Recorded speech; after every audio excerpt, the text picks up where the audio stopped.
Assalamualaikum warahmatullahi wabarakatuh. Saya akan membacakan buku yang berjudul Perjalanan Menuju Hidayah untuk mereka yang memiliki hati.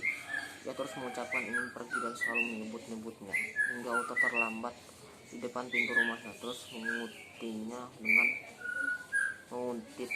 dengan gigih dan terus terjaga dengan penuh persiapan tak terganggu angan-angan belaka. Hingga kini aku masih terus teringat. Waktu kecil dahulu, aku pernah dimasukkan ke rumah sakit selama seminggu karena kram kedinginan yang menimpaku.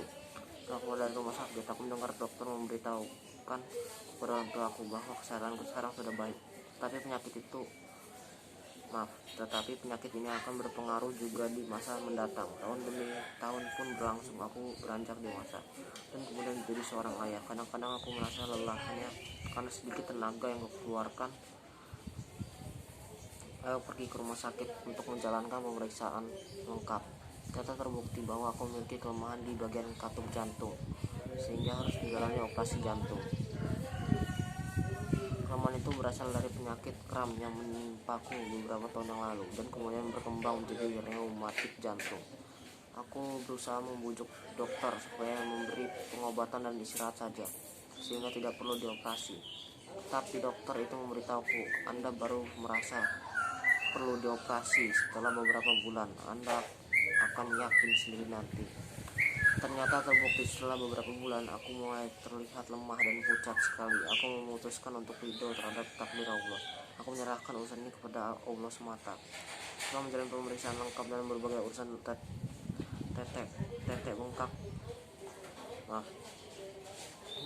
urusan tetek bengoknya, terjadilah kesepakatan waktu untuk datang ke rumah sakit dan menjalankan opname, yakni 1 hari sebelum operasi. Setelah itu, pada hari pertama, para kerabatku datang berkunjung. Aku sungguh senang dan tentram. Aku duduk sebentar, kira-kira 1 jam dengan dokter bedah yang akan mengoperasi diri. Pada malam sebelum operasi dilakukan, aku tidur dengan nyenyak. Aku sama sekali tidak memikirkan apa-apa. Bersamaan dengan azan subuh, aku terbangun untuk mendengarkan suara azan subuh.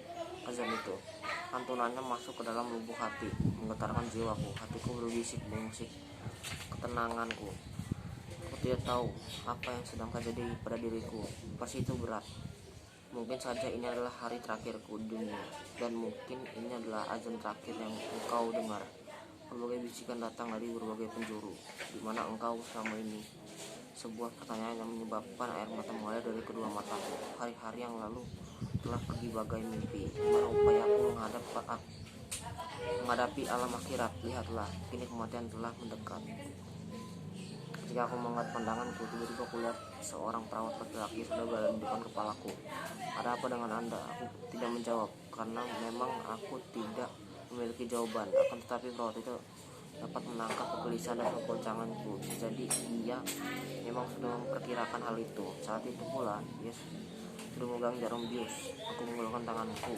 Aku juga tahu bahwa akan menyerahkan jantungku untuk dioperasi. Dan sebelum itu semua, aku juga sudah menyerahkan urusanku kepada Allah. Dadaku akan dibelah, jantungmu akan berhenti berdetak selama operasi berlangsung. Usai dioperasi nanti akan dikirimkan ke tubuhku aliran listrik untuk mengaktifkan jantung kembali dan menjadikannya kembali berdenyut. Bila tidak bereaksi juga, kembali diulangi kejutan listrik tersebut. Bila tidak juga berhasil, aku akan digotong ke liang kubur. Pengetahuanku terhadap hal itu secara mendetail membuat diriku memandang kehidupan ini demikian hina dan murah. Bagaimana selama ini aku menyanyiakan umurku. Beberapa saat setelah disuntik, aku tak sadarkan diri. Kemudian aku baru tahu operasi terhadap jantungku itu berlangsung selama 8 jam terus menerus. Aku bersyukur kepada Allah karena jantungku kembali beraksi ketika mendapatkan kejutan listrik pertama kali. Sepulang dari rumah sakit, setiap hari aku menghisap hari-hariku. Aku selalu ingat kejadian itu yang menyebabkan air mata berderai sementara aku terbaring di atas kasur kematian. Bagaimana aku tidak menghadap Allah? Apa bekalku menghadapnya? Setiap aku ingat kejadian itu, semakin bertambah pula ketaatan dan takwaruku kepada Allah. Setiap aku berbuat lalai dan malas, aku segera ingat kejadian itu. Aku bersyukur kepada Allah bahwa ternyata aku tak memasuki kehidupan dari awal lagi. Cukup sekian yang saya bacakan.